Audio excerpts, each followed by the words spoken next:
What do I love about Tru Earth laundry strips? Of course, the lack of plastic packaging was the first thing that attracted me to them.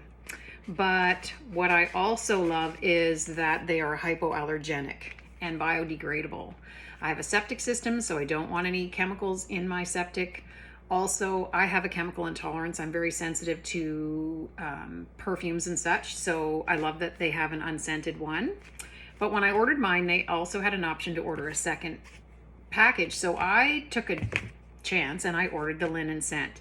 Now they are quite fragrant, but what I love is if you have some laundry like your husband's work clothes that can be a bit funky or stale smelling, I've been using these for that reason. And what I really love is they don't make your laundry have a strong smell, but they do leave it fresh.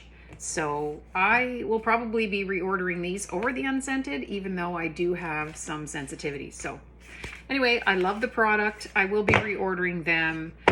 You should give them a try. Thank you. Bye.